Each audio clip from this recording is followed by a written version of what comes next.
Against stupidity, we are defenseless. Dietrich Bonhoeffer. Have you ever felt like logic, facts, or even empathy simply bounce off someone, as if they've built a wall against reason itself? Bonhoeffer believed that this wasn't just ignorance. It was something deeper, darker, and far more dangerous. He called it stupidity, not as a lack of intelligence, but as a moral failure, and, more disturbingly, as a social phenomenon. This kind of stupidity arises not from solitude, but from the crowd. It grows in times of political pressure, mass fear, or blind loyalty. It's the person who surrenders their inner voice to groupthink. The one who no longer asks, "Is this right?" but only, "Is this allowed?" Bonhoeffer wasn't speaking from theory. He lived through Nazi Germany. And what shocked him most wasn't the cruelty of evil men. It was the silence and passivity of ordinary people who chose not to think. So here's the real danger. Evil always carries guilt. It knows what it's doing. But stupidity feels innocent. It believes it's right, and that makes it far more resistant to change. Let this sink in. What if the real threat to humanity isn't hatred, but mindlessness? Pause for a moment. Where in your life have you witnessed this quiet force?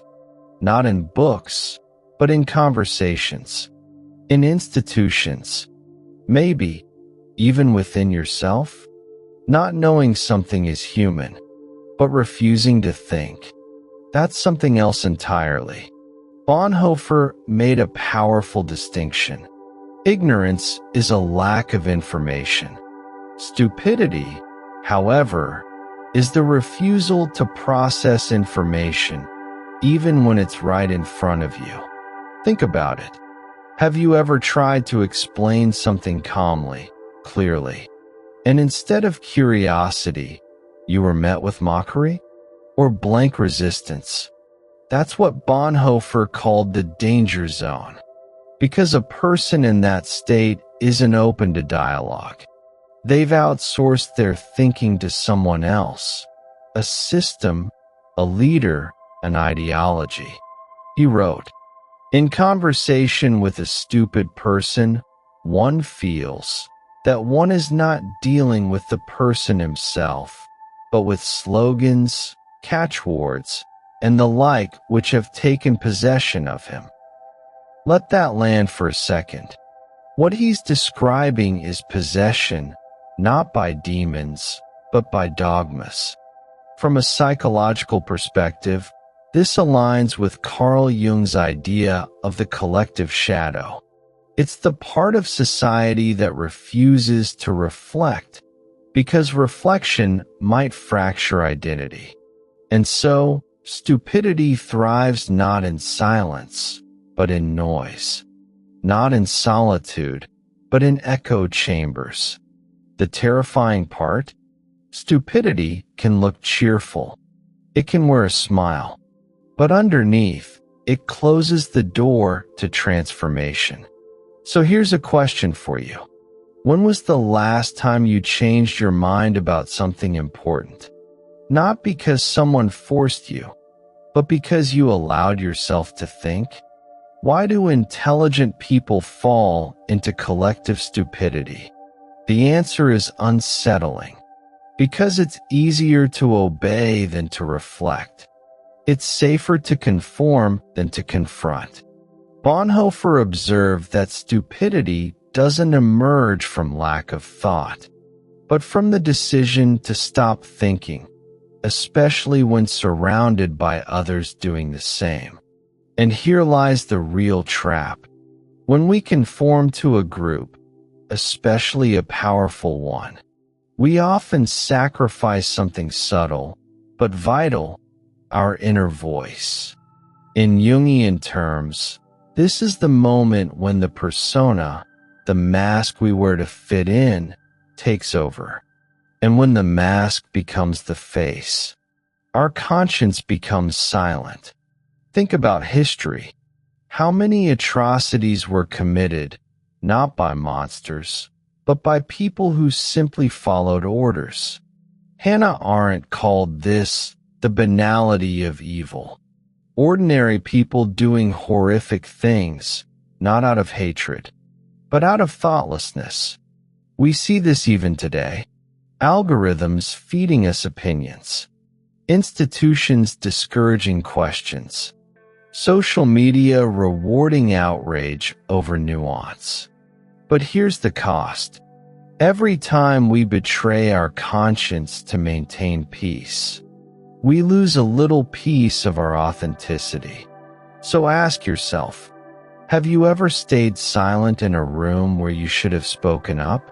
Not because you agreed, but because it was easier? Bonhoeffer believed that true resistance begins within, with the courage to stand, even when others sit, to think, even when it hurts. So, how do we resist this invisible current? How do we avoid being swept into collective mindlessness, especially in a world that celebrates speed over depth, opinion over wisdom? Bonhoeffer didn't just diagnose the problem. He pointed to a path forward. The cultivation of inner freedom through thought, conscience, and courage. It begins with something simple, yet radical. Thinking for yourself. Not in the arrogant, rebellious sense, but in the quiet, disciplined sense of someone who questions not just others, but their own assumptions. This is where the journey turns inward. Carl Jung believed that self-awareness is a form of moral responsibility. To bring unconscious patterns to light is to reclaim the ability to choose, and no longer act out the script society handed you. In the words of Bertrand Russell, most people would rather die than think, and most do. Challenging, isn't it? But this practice isn't about isolating yourself or becoming cynical. It's about learning to pause, to reflect before reacting, to choose silence over noise, curiosity over certainty. It's about building the courage to say, I don't know, but I want to learn. I was wrong, and I'm willing to change. And most of all, I will not betray my conscience, even if I stand alone. In a world hungry for quick answers, the true revolution may be the one who dares to think slowly and feel deeply. So I leave you with this.